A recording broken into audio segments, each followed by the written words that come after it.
In a kingdom blessed with warm sunshine, rolling green meadows, and shimmering rivers, there stood a grand castle made of ivory stone and crowned with golden towers.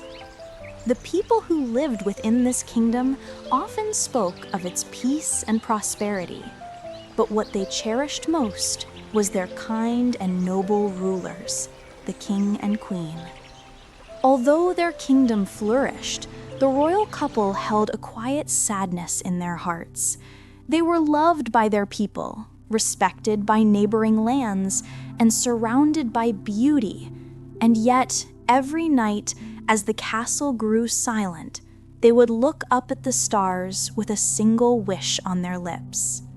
A child, a little one, to complete their hearts. Years passed, but their wish remained unanswered until one radiant morning when the soft toll of the castle bells carried a new kind of joy through the air. At last, the king and queen welcomed a daughter, a beautiful baby girl whose arrival seemed to brighten even the sun. Her skin was soft and pale as fresh snow. Her cheeks glowed like spring roses, and her tiny hair shone dark as polished ebony. They named her Princess Aurora, a name as gentle as morning light. From the moment she was placed in her mother's arms, the kingdom felt brighter, as if joy itself had taken root in the land. To celebrate Aurora's birth, a grand festival was held. People traveled from near and far, bringing gifts, songs, and blessings for the little princess. But among the most honored guests were 3 magical fairies. Flora, dressed in rosy hues, Fauna, smelling of forests and flowers, and Merryweather, whose cheerful blue gown shimmered like the sky. These fairies carried special gifts not of gold or jewels, but of magic. Flora stepped forward first and bestowed her blessing. Aurora would grow in beauty, her grace shining brighter than any flower in the world. Fauna followed, gifting the princess with a voice as sweet as birdsong, a melody that could fill hearts with peace. But just as Merryweather lifted her wand to give her blessing, a harsh wind whirled through the hall. Torches flickered, the golden curtains whipped wildly, and a chilling hush fell over the crowd. With a crackle of green fire, Maleficent, the most feared fairy in the land, appeared uninvited. Her tall, dark horns curved like polished obsidian, and her cloak cast shadows even in the sunlight.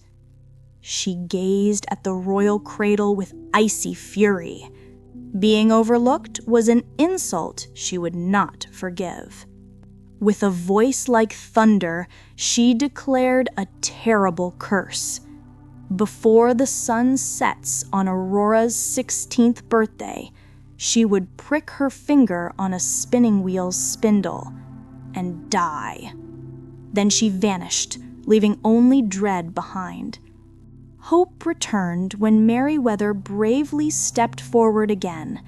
Though she could not undo the curse completely, she softened it. Aurora would not die. Instead, she would fall into a deep, enchanted sleep, breakable only by true love's first kiss.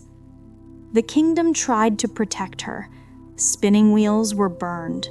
Guards doubled their watch. But the 3 fairies knew Maleficent's magic was too strong. So, in secret, they carried the princess far into the forest, disguising themselves as humble cottage women. Aurora grew up believing she was a simple girl named Briar Rose, unaware of her royal blood or the danger that waited on her 16th birthday. The forest became her home, its sunlight her companion, its birds her playmates. She learned to gather berries, tend the garden, and sing melodies so sweet that woodland creatures would gather just to listen. Years passed, and Briar Rose blossomed into a graceful young woman. Her beauty was gentle, not proud, the kind that glowed from a kind heart. One morning, while wandering through the woods and singing to her forest friends, her voice caught the attention of a young man riding through the trees. Drawn by the sound, he followed it until he saw her, dancing lightly among the leaves. It was Prince Philip, though neither recognized the other. Their meeting felt like destiny. With shy smiles and blushing cheeks, they walked together beneath the canopy of trees. They danced, laughed softly, and spoke as though they had known each other for years, two hearts connecting long before their minds understood why. Philip left with a promise to meet her again. Rose returned home glowing, only to find the fairies waiting with heavy hearts. The truth could no longer be hidden. They revealed she was Princess Aurora, already betrothed to a prince and forbidden from seeing the young man again. Her heart broke, but fate gave her no time to cry. Maleficent had been watching. That evening, as Aurora sat in the castle room prepared for her, an eerie green glow slithered into the chamber.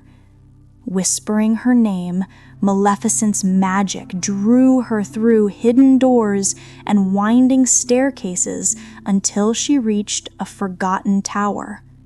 There, an enchanted spinning wheel pulsed with a sinister light. Aurora reached for it, unable to resist, and pricked her finger. She fell into a deep, death-like sleep. The entire castle followed, after a spell from the fairies wrapped every soul in peaceful slumber. Around the castle walls, an enormous barrier of thorns rose, shielding it from the world. Meanwhile, Prince Philip, the young man Aurora loved, was ambushed by Maleficent's creatures. She imprisoned him in her dungeon, taunting him with visions of Aurora's fate. But the three fairies boldly rescued him, giving him a magical shield and sword, guiding his journey to the castle. He fought through the thorns, only to face Maleficent herself, transformed into a monstrous dragon, breathing fire hot enough to scorch stone. The battle between them shook the earth. With bravery and the fairies' magic, Philip struck the dragon's heart with the sword of truth. Maleficent fell, defeated at last. He raced to Aurora's chamber, knelt beside her, and kissed her gently. Her eyes fluttered open, the curse broken. The castle awoke. Bells rang. Joy filled the air. Soon after, Aurora and Philip were married, in a celebration that lit the kingdom with hope. Laughter echoed through the halls, flags waved, music soared. And so the princess who slept for love awakened to a life filled with it, ruling her kingdom with kindness, alongside the prince who risked everything for her. They lived, as all great fairy tales promise, happily ever after. If you loved this enchanting extended version of Sleeping Beauty, don't forget to give this video a big thumbs up, share it with your friends and family, subscribe to Nini Nights for more magical bedtime stories, tap the bell icon so you never miss an enchanting tale. Sweet dreams, little listeners. At Nini Nights, every story has a heart.